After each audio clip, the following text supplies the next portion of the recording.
Thank you. Maraming salamat. Mga kababayan, Assalamualaikum warahmatullahi wabarakatuh.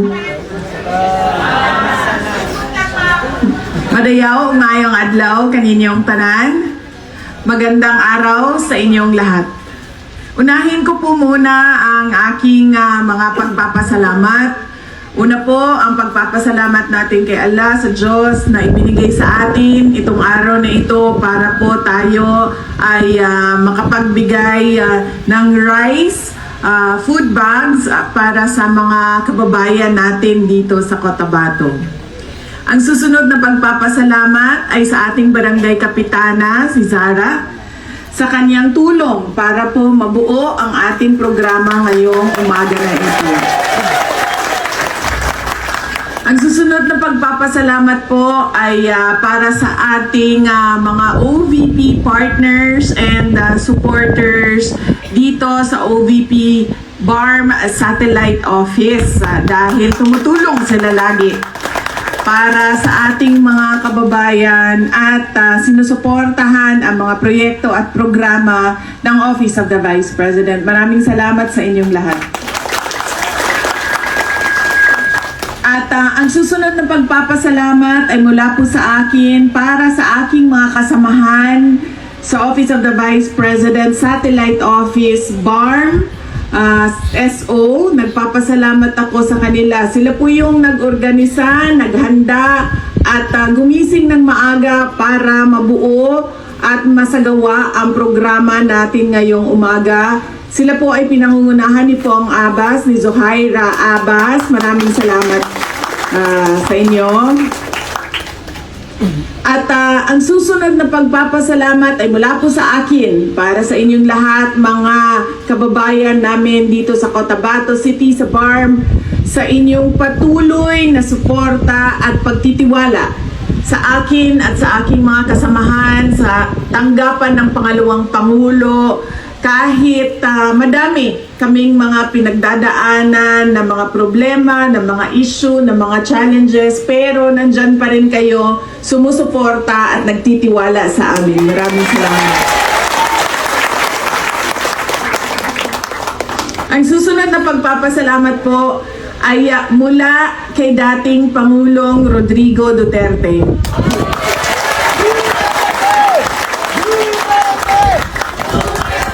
Kamakailan lang po ay bumisita ako sa kanya doon sa The Hague, Netherlands noong buwan ng Mayo.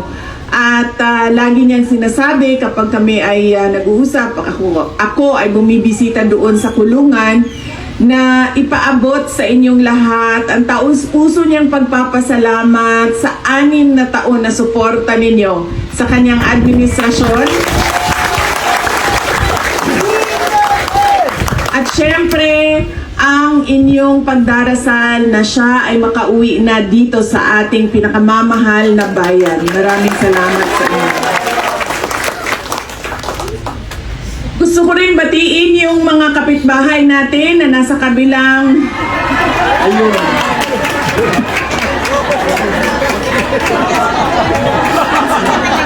Mga kapitbahay namin, nagpapasalamat po kami na mabait kayo na kapitbahay. Maraming salamat po sa inyong suporta sa aming trabaho. At ang susunod na pagpapasalamat po sa inyong lahat, kasama na sa mga kapitbahay namin, ay ang aming pagpapasalamat. Napakalaki ng utang na loob ng aming pamilya sa inyong lahat sa pagkakataon na ibinibigay ninyo sa amin na makapaglingkod sa bayan. Maraming salamat sa inyo.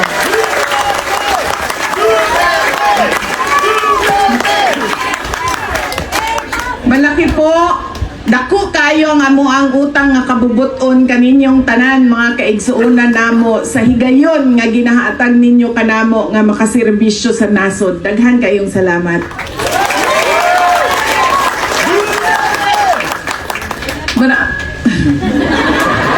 Mahal ko kayo. Maraming salamat sa nakakataba ng puso at nakakapagbigay po ng tibay ng loob yung suporta ninyo at nagpapakita po siya na meron pang pag-asa ang ating bayan. Maraming salamat. Yung ating pong mga senior citizens ay naluluha po, pasensya na at napaiyak ko kayo ngayong umaga na ito, pero nagpapasalamat din po talaga ako sa pagtanggap ninyo sa akin dito sa Cotabato City. Maraming salamat sa inyo.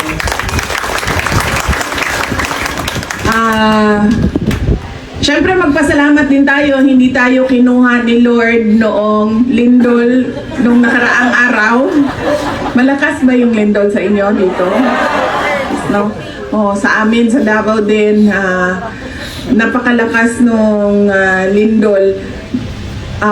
Halos pareho siya nung lindol nung last year, October nung nakaraang taon. Kung maalala ninyo yung malakas na lindol nung buwan ng October nung nakaraang taon. At syempre, hindi pa rin ako natuto ang nangyari sa akin. Ganun pa rin kung ano yung nangyari sa akin nung October 2025. Ganun din ang nangyari sa akin ngayong June 2026 na lindol. Ganun pa rin. Maaga kasi siya, di ba? Mga 7:50? Mga 7:50 siya. So, tulog pa yung anak ko dahil wala pang pasok, wala pang eskwela. Tulog pa yung anak ko at nandun ako sa tabi niya. Tapos, nagsimula na yung lindol. Sabi ko sa sarili ko, wala nang kasing lakas pa nung lindol nung nakaraan, and lightning doesn't strike the same place twice. Sabi ko, imposibleng malaking lindol ito.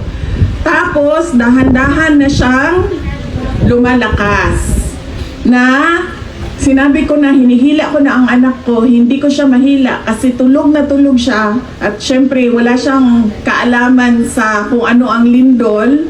Hinihila ko siya. Hindi ko siya mahila sa kama. Binuksan ko yung pinto kasi nakalak, kasi natutulog pa kami. Binuksan ko yung pinto, humingi ako tulong. Sabi ko, pwedeng buhati ninyo yung anak ko para makalabas na tayo. So, lumabas kami, pero eto, wala pa rin akong bra, as usual, pero natuto na ako. Galing sa nangyari nung nahila ko ang kumot ko. Nahila ko ang kumot ko at yun ang ginamit kong pantakip sa muka ko at sa katawan ko habang nandoon kami sa labas ng bahay. Marami sa ating mga kababayan ang binawian ng buhay sa lindol na yon. At kailangan natin magdasal na sila ay nasa maayos na lugar na ngayon. At marami pa rin ang missing. Ang pagkakaalam ko, 7 o 8 yung missing at 36 yung mga namatay sa lindol. Ito yung mga bagay na kahit anong gawin natin, hindi natin alam kung kailan mangyayari at hindi natin alam kung anong mangyayari sa atin. Kaya ang pinaka na paghahanda na pwede nating panlaban, na pwede nating gawin sa mga ganitong tulad na disaster, ay ang ating pagiging handa at lagi nating i-practice yung kahandaan na yon. Para hindi tayo matulad kay Inday Sara, nangyari na noon, nangyari pa rin ngayong taon na ito. Maraming mga drills sa isang taon, iba't ibang opisina, iba't ibang ahensya ng gobyerno gumagawa ng drills para sa lindol. At ang pinaka una noon na paalala ay protektahan natin ang ating ulo, dahil posibleng maraming mga mahulog na mga gamit o matumba na mga gamit o mag-collapse na mga building na tatamaan ang ating ulo. Kaya kailangan lagi sinasabi sa atin, duck, cover, and hold. Coveran natin yung ulo natin at huwag tayong tumakbo dahil kapag gumagalaw o nagsishake, umaalog yung lupa, ay posibleng matumba tayo, matamaan na naman ang ulo. So yan yung pinaka na unang paalala dyan. Protektahan natin yung ulo natin sa mga mahulog na mga bagay o posibleng pagkatumba natin. At syempre, ang susunod niyan ay yung kawalan ng tubig at kuryente.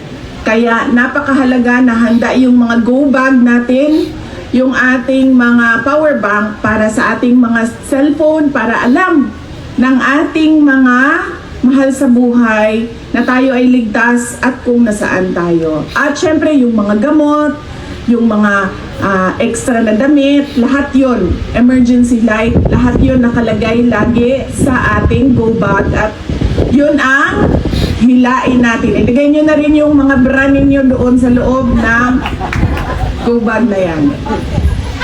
Ang panty pero pwede na walang panty ma'am, basta sigurado lang yung bra. Lagay din daw ang panty, sabi ni Manang.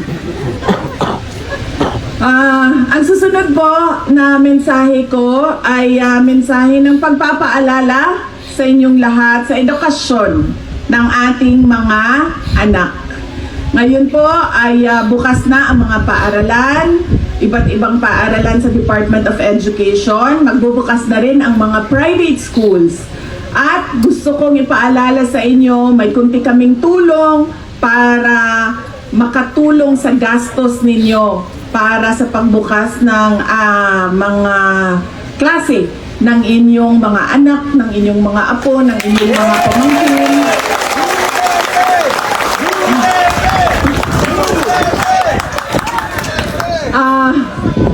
Para sa inyong para sa kanilang pagbubukas ng kanilang klase.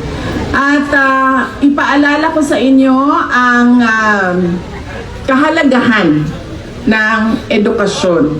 Lagi kapag nasaan man ako magpunta, sinasabi ko sa kabataan, kaming mga magulang ninyo, nagpapaalala kami lagi na ang edukasyon ang magpapabago sa buhay ninyo. Magpapabago sa ating pamilya. Hindi paulit-ulit o pabalik-balik ang kahirapan sa ating pamilya. Pero sasagutin tayo ng ating mga anak, yung kapitbahay natin, grade 3 lang natapos niyan. Buhay na buhay sila, wala mang problema. Kumakain pa rin, okay pa rin. Gabi-gabi pa rin, lumalabas. Linggo-linggo, okay lang, walang problema. Grade 3 natapos. Grade 8, hindi na siya tumuloy ng kanyang pag-aaral. Nagtrabaho na, okay pa siya. Oo, totoo yan. Buhay tayo lahat. Pare-pareho tayo lahat na humihinga at hihinga. Tapos man tayo ng ating pag-aaral o hindi. Pero kailangan natin ipaintindi sa ating mga anak na napakalaki ng buhay o way of life ng isang tao na nakapagtapos ng pag-aaral at isang tao na grade 2 lang ang natapos niya sa kanyang pag-aaral. Makikita natin yun sa trabaho. Kung ikaw ay natapos ng grade 2, grade 3, minsan may trabaho, minsan walang trabaho. Labor lang. Wala pang seguridad sa kanyang pagtatrabaho kasi pwedeng paalisin, basta-basta na lang. O ayaw na namin sa iyo, umalis ka na dito. Wala kaming pakialam kung anong benepisyo para sa iyo. Kasi kontrata lang tayo, o minsan arawan lang tayo, o minsan oras lang ang ating kontrata, 4 na oras lang ang trabaho mo. Pero kapag ang anak natin ay nakapagtapos na, sabihin na natin edukasyon, naging teacher siya, o sabihin na natin nurse, nakakapagtrabaho siya sa hospital. May kontrata siya, may kasiguraduhan ang kanyang sweldo. May kasiguraduhan ang buwan-buwan niya na natatanggap sa hospital, ang kontrata niya sa hospital o sa paaralan man kung teacher yon. May kasiguraduhan yung kanyang trabaho taon-taon. Kaya kailangan natin ipaintindi yun sa ating mga anak. Dahil kapag bata pa sila, immature pa yung pag-iisip, hindi kaagad nila nakikita kung ano yung nakita na natin lahat. Dahil tayo ang dami na nating pinagdaanan. Nasa ano na tayo? 18 years old. Di ba Manong? 18 years old na tayo. Ang dami na nating alam sa buhay. Ang dami nating nakita ng mga kaibigan natin, mga kapitbahay natin, mga kamag-anak natin na patuloy paulit-ulit yung paghihirap. Hindi ko man sinabi na one shot all o isang solusyon lang yan, pero ang edukasyon nakakatulong siya na hindi paulit-ulit pabalik-balik sa pamilya natin ang paghihirap. Nakakaangat yung mga nakakapagtapos sa pag-aaral. Hindi sila hirap araw-araw kung saan nila hanapin ang pambili nila ng bigas.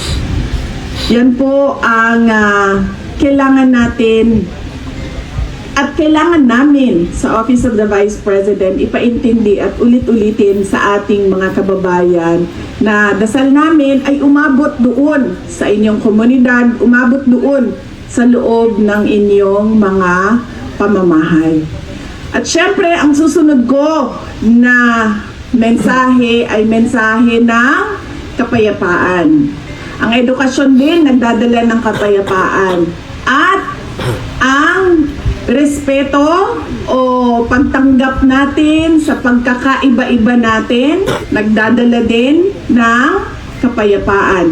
Magkaiba man ang ating paniniwala sa politika, magkaiba man ang ating paniniwala sa relihiyon, magkaiba man ang ating gender.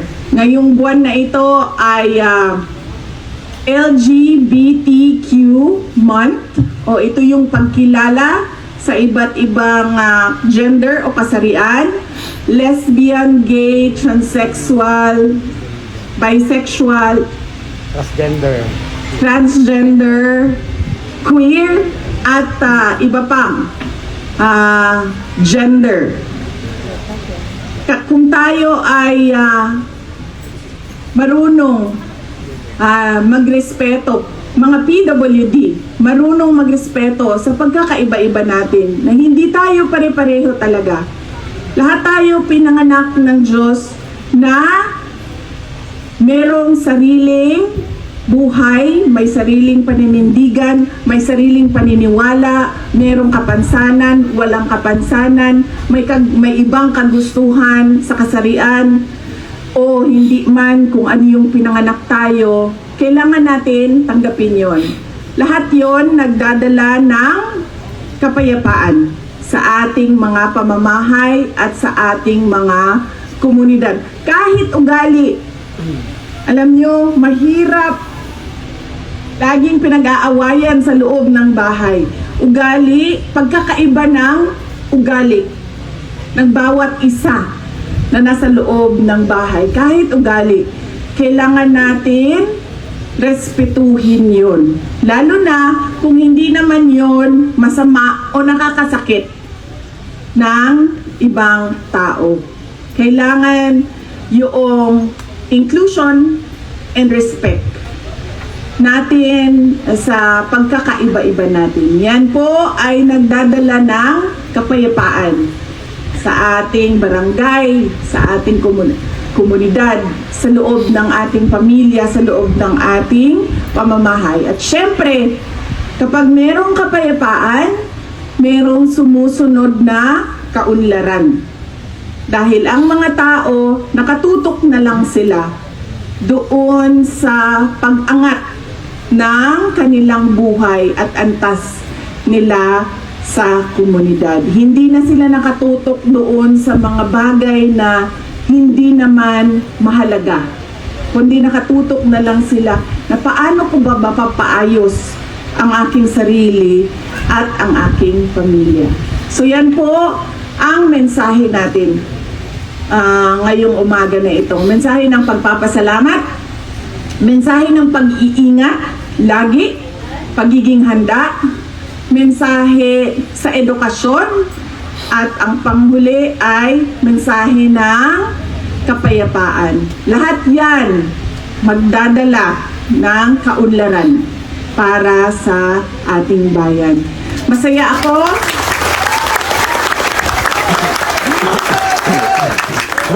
Masaya ako na nakasama ko kayo ngayong umaga na ito. Nagpapasalamat ako sa oras ninyo. Lahat tayo may kailangan na gawin ngayong araw na ito. May trabaho na kailangan na atupagin, pero tinanggap ninyo yung paanyaya namin na gawin itong distribution at programa natin ngayong umaga na ito. Mga kababayan, ang lahat ng ginagawa natin ay para sa Diyos, sa bayan, at sa bawat pamilyang Pilipino. Syukran.